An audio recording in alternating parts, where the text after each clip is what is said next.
Hi, how are you? Hello. I'm doing pretty good. How are you doing? I'm good. That's good to hear. Um, just to make sure I have this correct, you're interviewing for the teacher's aide position here at the East Elementary School. Are you aware that this job comes with duties like taking small groups of students aside for instruction, printing papers, grading assignments, and many more specific tasks? Yes, I am. Okay, so let's get things rolling. Why don't you tell me a little bit about yourself?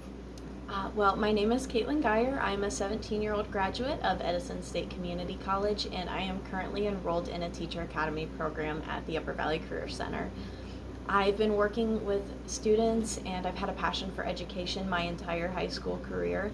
Um, I have worked in several different kinds of classroom settings, and in my free time, I enjoy things of the arts such as cosmetology or theatrical performance.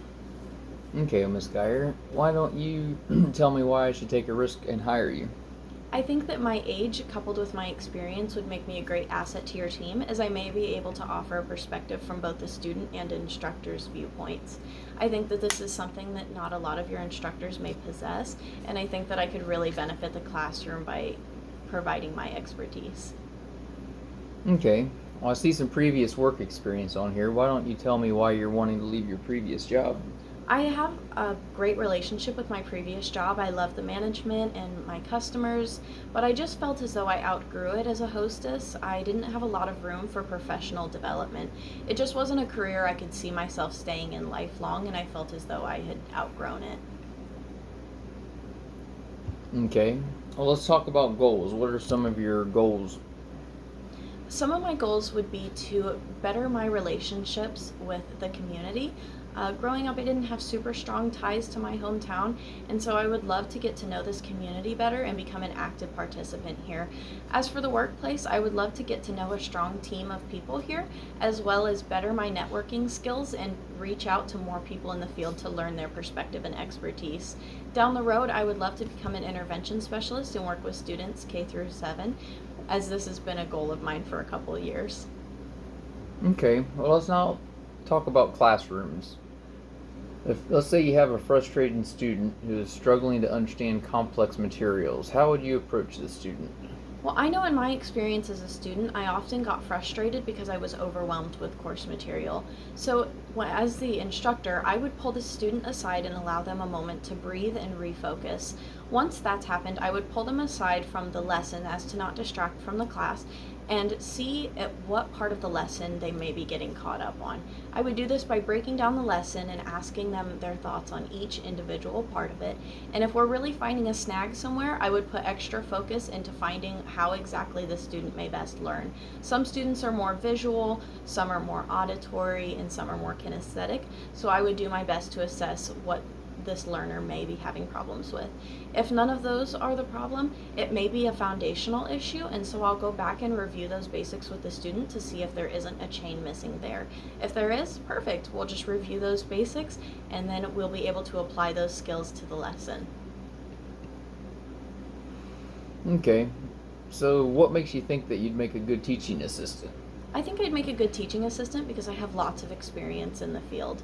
As I stated before, my expertise, both as the student and the instructor, could be extremely vital, and I think that my youth would help in me creating closer relationships with the student, as they may feel as though they have somebody that represents them.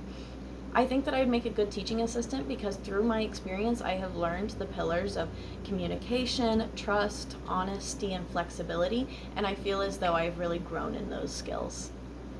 Okay, well, what kind of qualifications do you have to fill this position?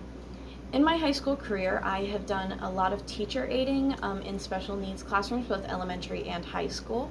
At the Upper Valley Career Center, which I have been at for the past 2 years, I have worked in a third grade classroom, a sixth grade classroom, and a high school developmental disabilities classroom, in which all of those I made lesson plans, I copied papers, I graded, and I had just a lot of overall experience with both the students and the teachers on both ends of the spectrum. I think that this experience, it will really help me if you decide to add me to your team. Okay. Well, do you have any examples of a difficult situation that you've handled? A difficult situation that I would say that I've handled was during one of my student teaching experiences last year. I was struggling a lot with some health issues at the time and was unable to be in the classroom as much as I would have liked to. To keep this relationship with my instructor and my students, I made sure to reach out to my instructor as soon as I knew that I wasn't going to be able to make it and explain to them what was going on and ask what they would like me to do remotely. If I already had a lesson planned out, I would send that to them and see if they would still like to present it to the class in my absence, as they were relying on me as a part of it. As for the students, when I returned back to the classroom, I would make sure to spend a couple minutes socializing with the students, asking them how they've been, and overall just trying to fill the gap. Okay. I overcame this by getting my health in check and then coming back into the classroom a little bit more frequently, and that really helped remedy my relationship with the students. All right. Well, that sounds really good. Do you have any questions for me? What could I have done better in this interview?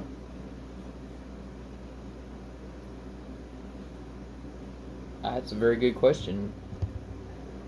I mean, for the most part, you were pretty concise with your answers. Say your biggest thing you want to do is stay on point when you're asked questions. Other than that, I mean, there's really not a lot to say about the interview itself. I feel like you handled yourself pretty well, had pretty good answers prepared for each of the questions that I had to ask at the time. So I'd say that about concludes everything. All right, well, thank you so much for having me here for this interview today. I really appreciate it. All right, I appreciate you stopping in and hope you have a good day as well. You too, thank you.